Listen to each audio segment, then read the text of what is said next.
कुछ सफ़र मंजिल के लिए नहीं होते, कुछ सफ़र खुद को फिर से महसूस करने के लिए होते हैं। आज सुबह सूरज भी शायद हमारी तरह एक्साइटेड था। एक बाइक, कुछ पागल दोस्त, थोड़ा पेट्रोल और दिल में बस एक ही ख्याल कि आज हम निकलने वाले हैं दाहोद से उज्जैन के लिए। तो चलिए फटाफट हम अपने सफ़र के लिए निकलते हैं।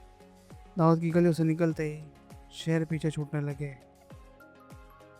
सो गाइस, हम रेडी हो चुके हैं और अब जैसे कि देख सकते हो सब लोग आ गए हैं। हमारे सारे ग्रुप आ चुका है, सागर भाई आ चुके हैं। आप देख चुके हो सागर भाई कैसे फुल एक्साइटेड मोड में है। तो चलिए सागर भाई से बात करते हैं। क्या बोलोगे? इनकी चैनल को लाइक सब्सक्राइब और फॉलो कर लीजिए। और रुचिन भाई तो अपने चैनल द्वारका के बाद दूसरी राइड है मेरी दूसरी राइड है। और अभी अभी भाई ऐसे लॉन्ग में हमारी दूसरी राइड है, दूसरी और बाकी तीसरी राइड है बाकी तीसरी राइड हमारी। और अभी हम लोग जा रहे हैं उज्जैन। ओमकारेश्वर महेश्वर। तो अभी यहाँ से फटाफट निकलेंगे। देखिए लाइनअप में हो चुकी है, मेरी है, रुचिन भाई की। रुचिन भाई ने नया टॉप बॉक्स भी इंस्टॉल करवाया है, राइनॉक्स के पॉड लगा दिए। देखो फुल बल्कि गाड़ी कर दी। ये हमारे कल्पेश भाई की बाइक, ये हमारे सागर भाई की बाइक फुल हिमालयन बल्कि एकदम। और बाकी विक्रम भाई की बाइक तो पहचानते, विक्रम भाई ने भी नया बैग ले लिया। और ये हमारी वाह Ronin in full cafe racer mode. तो चलो गाइस फटाफट निकलते हैं। और सो गाइस अभी हम फटाफट आ चुके हैं जियो के पंप पे। और क्योंकि एमपी के अंदर पेट्रोल का भाव बहुत ही ज़्यादा है, इसलिए मैंने भी सबको रिकमेंड किया है कि आप यहीं से फुल टैंक करवा लो, ताकि हमको आगे जाके थोड़ा सा एवरेज बेटर मिले। तो अभी पहले हम यहाँ से फटाफट फुल टैंक कराएंगे और फुल टैंक कराने के बाद हम यहाँ से निकलेंगे सीधे उज्जैन के लिए। पहला स्टॉप हम सोच रहे हैं कि हम झाबुआ के बाद काली देवी से आगे, मतलब जो माछलिया घाट को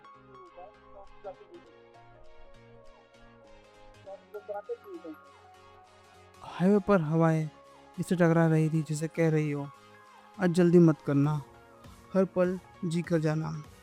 रास्ते में कभी ट्रैफिक मिला, कभी ट्रकों की लंबी कतार, और कभी ऐसे लोग जो इंडिकेटर को शायद घर पर ही भूल कर आए थे। भारत की सड़कें बिना हर किलोमीटर पर एक नया सरप्राइज देती हैं, लेकिन बाइकर की मुस्कान इन छोटी छोटी परेशानियों से कभी नहीं रुकती। तो अक्सर सफ़र कुछ ऐसी मुश्किलें देता है जिससे आप उभरने में थोड़ा समय लेते हैं, लेकिन हर इंसान की ज़िंदगी में एक ऐसी सड़क होती है जो उसे उसकी मंजिल तक नहीं बल्कि खुद से मिलाने ले जाती है। और हमारे लिए वो सड़क आज शुरू हो रही थी दाहोद से। सुबह का समय था, सर अभी भी पूरी तरह से जागा नहीं था, लेकिन हमारे अंदर का राइडर वो कई घंटे पहले ही जाग चुका था। बाइक तैयार, कैमरा ऑन और दिल में बस एक ही सवाल, आज सड़क में क्या कहानी सुनाने वाली है।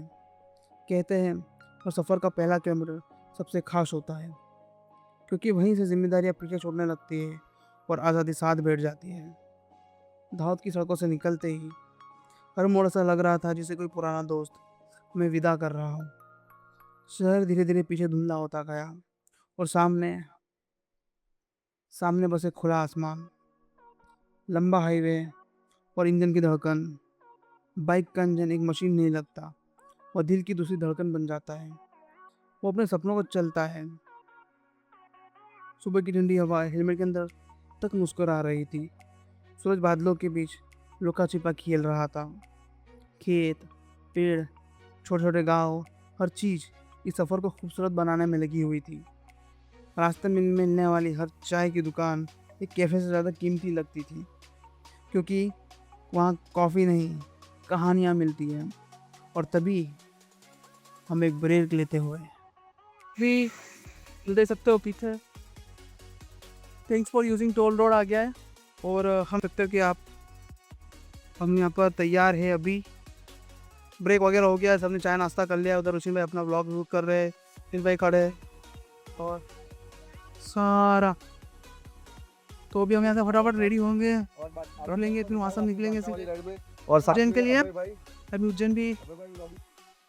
और इसी छोटे से चाय के ब्रेक के बाद हम थोड़ी ही दूर निकले, कुछ सफ़र को एंजॉय कर ही रहे थे।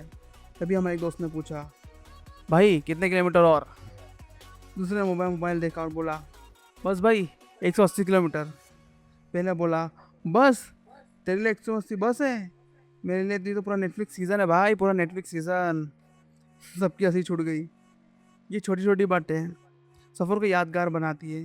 कुछ ही दूरी बाद थोड़ा ट्रैफिक मिलना शुरू हुआ। एक तरफ ट्रक, दूसरी तरफ बस, बीच में ऑटो और इनके बीच हमारी बाइकें। भारत की सड़कें कभी कभी वीडियो गेम लगने लगती है। बस फ़र्क इतना है कि यहाँ को एक्स्ट्रा लाइफ नहीं मिलती, इसलिए धीरे चलना है, समझदारी है, डर नहीं। धीरे धीरे उज्जैन करीब आने लगा तो इन सड़कों पे अक्सर हमें कुछ ऐसे सफ़र, ऐसे नज़ारे मिलते हैं जो हमारे लिए बहुत ही यादगार हो जाते हैं। पर कभी कुछ सफ़र हमें थोड़ा सा डगमगा देते हैं। लेकिन कहते हैं ना कि राइडर की वही पहचान है कि हर मुश्किल से लड़ो और आगे बढ़ते रहो। इसी के साथ हम रुक गए एक और ब्रेक के लिए। थोड़ा सा बाकी है और अब अभी बारिश की वजह से रुक गए थे सब। फोगलम से वापस निकल गए थे द्वारका के जैसे। सुशीन भाई का व्लॉग शूट हो चुका है, हमारा भी हो गया है। बारिश थोड़ी कम हो गई, वापस निकलेंगे। सागर भाई ना बोल रहे नहीं निकलेंगे। चलो फटाफट बस निकलते हैं बस यहाँ से अब। तो बारिश की छोटी मोटी बूंदों से लड़ने के बाद हम फिर हमारा सफ़र शुरू करते हुए थोड़ा सा आगे निकले हैं। सफ़र और खूबसूरत होता जा रहा है। उज्जैन से कुछ ही दूर अभी हम दाहोद से बाहर आए हैं। कुछ ना कुछ तकलीफ़ें हमें रोकती हुई, लेकिन हम भी कहाँ रुकने वाले हैं। सफ़र मुश्किल ना हो तो सफ़र कैसा, और मंजिल आसान हो तो मंजिल कैसी। कहते हैं ना कि कभी कभी सफ़र मंजिल से ज़्यादा खूबसूरत होने लगता है, और हमारे ये सफ़र कुछ इसी तरह से खूबसूरत होता जा रहा था। जैसे जैसे हम आगे बढ़ रहे थे वैसे वैसे ठंडी हवाएं और सूरज की पहली किरणें हमें जैसे छू रही थी, वो कुछ सोने की तरह चमक रही थी, और इसीलिए वो खूबसूरत सा नज़ारा हमें और मंत्रमुग्ध करा जा रहा था। तो इसी के साथ हम आगे बढ़ ही रहे थे, और उसके बाद थोड़ी आगे जाते सभी का मन से एक आवाज़ है कि भाई भूख लगी है अब। और इसी के साथ हम समझ चुके थे अब भोजन करने का समय हो रहा है। तो इसी के साथ फिर हम जैसे जैसे आगे बढ़े कई होटलें गए, लेकिन हमें कोई होटल समझ में नहीं आई। फिर एक होटल मिली और हम सब एक ब्रेक के लिए रुक गए। तो चलिए उस ब्रेक को देखते हैं।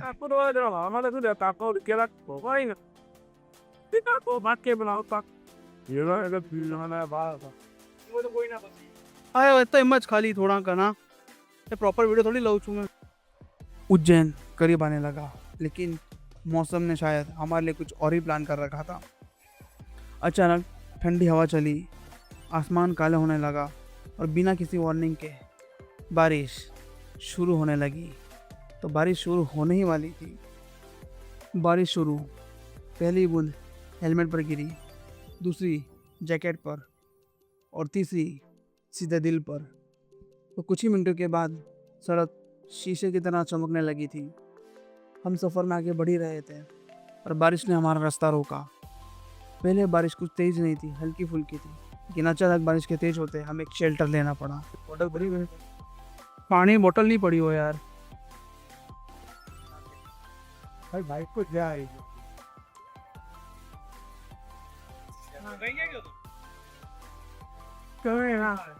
भाई શું કહો છો? હા ભાઈ કેવો લાગે છે? ડરો तुम्हारी बाइक કેમ રહેશે એમ મેં બીજું ચડાય ના આવે એક દિવસ આવો પોતલું કે ડુંગર ચડાઈ દી ઓફરોડિંગ માં આવો નતો હેડો અને પછી પતાવો તો ખરા બરોબર કે નહીં બરોબર વસ્તુ છે।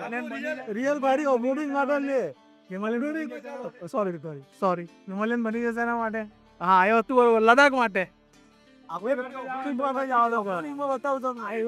માં જ આપી એડવેન્ચર ઓફરોડિંગ સાથે જ કે કરી લો તમે કરી લો ના ચાલે એમ તો કહું ના જ આવે તું ડેમેનો જ આવી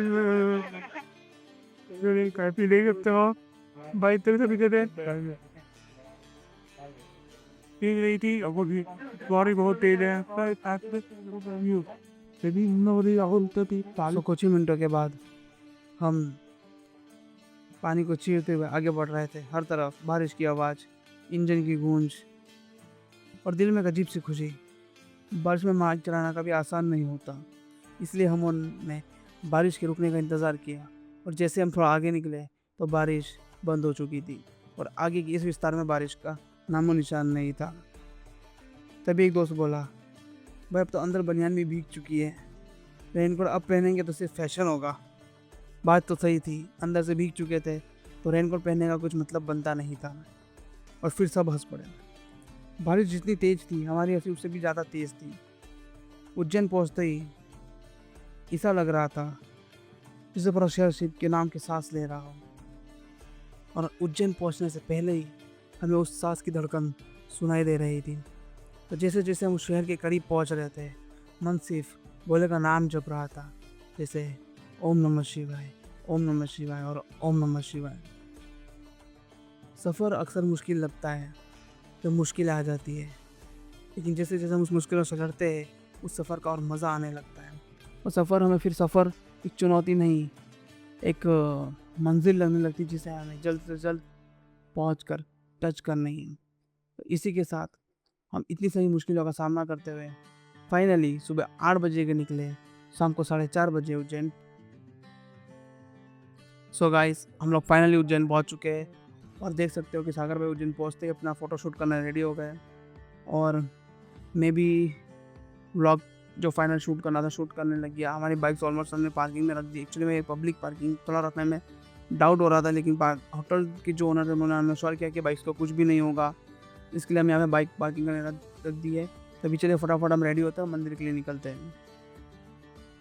तो गाइस फाइनली महाकाल मंदिर हम पहुँच चुके हैं। हमारे साथ सागर भाई, विक्रम भाई और कल्पेश भाई साहब है। रोशन भाई लोग बाइक आके आने वाले हैं, तो पता नहीं भी वो एंट्री ले पाएंगे नहीं, पर हम लोग पहुंच चुके हैं। सामने आप देखो मंदिर का क्या फैंटास्टिक व्यू है। हम लाइन के अंदर है, तो चलिए फटाफट दर्शन करेंगे, फिर उसके बाद डिनर वगैरह करके रेस्ट करेंगे। कल मॉर्निंग में वापसी से हमको लगभग 140 किलोमीटर का ड्राइव खींचना है, तो चलो फटाफट दर्शन कर लेते हैं। गाइस अभी हम पहुंच चुके हैं उज्जैन में। देख सकते हो कि कितनी ज़्यादा भीड़ है, फुल लॉन। दर्शन करना बहुत मुश्किल, अगर आ रहे हो तो मॉर्निंग शो ट्राई करो कि वीआईपी टिकट लेके आओ या पास लेके आओ, क्योंकि जनरल में तो बहुत हालत ख़राब हो जाएगी। तो आ रहे होगा उज्जैन थोड़ी दिन कैंसिल कभी भी, तो फिर पास ले लेना, टिकट ले लेना, या एडवांस हो तो एडवांस ही बुकिंग करना सबसे बढ़िया होगा। तो हमारा अच्छा था कि आपको मिल गया।